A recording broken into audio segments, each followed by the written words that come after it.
Sadə cümlənin şəxsə görə növləri. Deməli, 2 yerə bölünür. 1. Xəbər əsasında formalaşanlar. 2. Mübtəda əsasında formalaşanlar. Və xəbər əsasında formalaşanların da özlərinin növləri var. 1.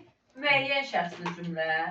Müəyyən şəxsli cümlənin mübtədası bəllidir, müəyyəndir. Buraxılsa da təsəvvür olunur. Məsələn, deyirəm ki, biz oxuyuruq.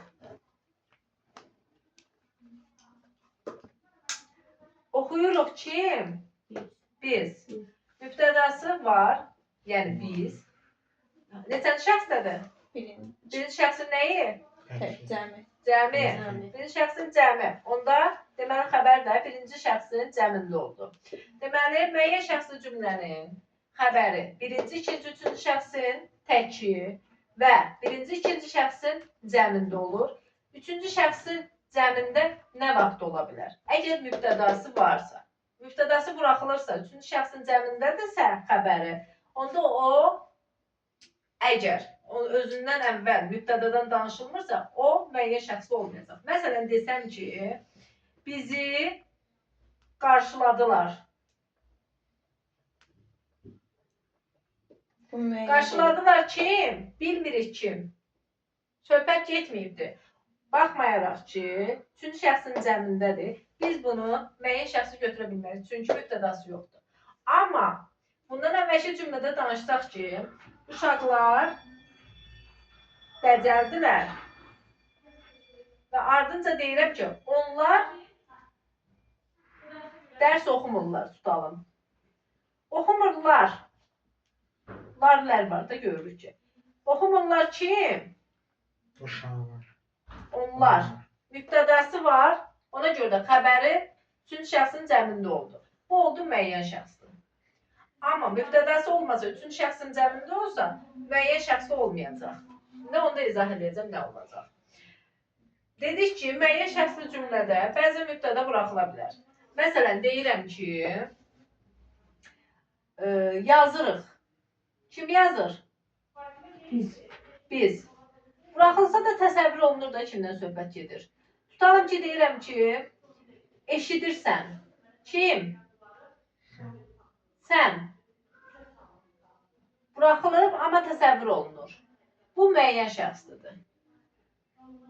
Düzdür, mübtədası yoxdur, amma təsəvvür olunur. Amma burada mübtəda yoxdur və kimdən bəhs olunduğu təsəvvür olunmadığına görə bu müəyyən şəxsli olmur.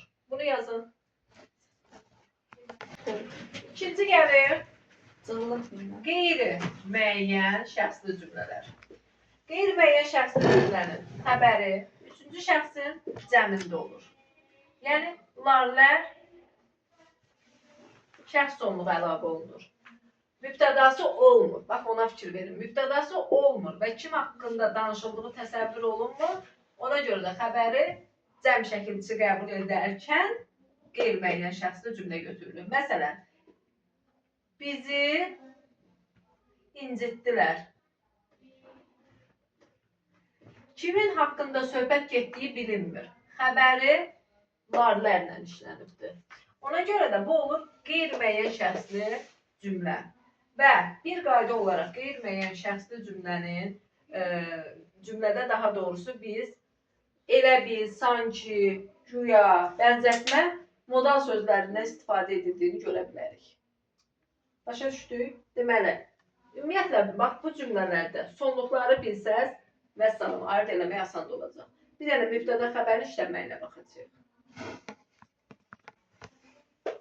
Xəbər əsasında formalaşan sadə cümlənin üçüncü növü ümumi şəxsli cümlədir.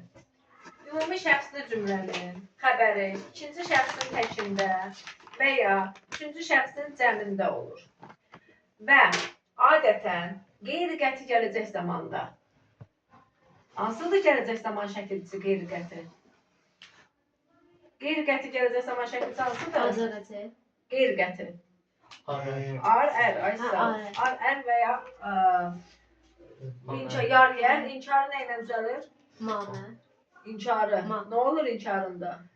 Mənə şəkilsi arası düşür. Və mazməz olur. Bu zaman, yəni bu cümlələrdə biz sonluqda bunları görsək və mübtədası olmasa, deməli, əgər bu cümlə ümumən hamıya aidsə olacaq ümumi şəxsi cümlə. Məsələn, deyirəm ki, o da su atmazlar. Bax, mübtədasına baxaq, nə edərlər? Atmazlar. Kimliyi bilinmir, yoxdur mübtədası. Və xəbəri görək, neçənci şəxsdədir? At sözün kökü, mı, azlar. Üçüncü şəxsin cəmində oldu. Mübtədası yoxdur, xəbəri üçüncü şəxsin cəmidir və hamıya aiddir. O da su atmazlar. Demir ki, bir dənə sən atma. Yəni, hamıya aiddir. Ümumən hamıya aid olduğuna görə bu olur ümumi şəxsli cümlə. Bir də var ki, deyirəm ki, şəhərdə uca binalara tez-tez rast gəlirsən. Kim gəlir? Rast gəlirsən. Kim? Rast gəlirsən. Sən, Aysel. Səsini niyə çıxartmırsan? İkinci şəxsin təkində olacaq. Və sən deyirik, amma tək sənə aid deyil. Kim şəhərdə gəzirsə, hamı bu uca binalara rast gələ bilər. Ona görə də ümumən hamıya aid olduğuna görə və mübtədası olmadığına görə olacaq ümumi şəxsli cümlə.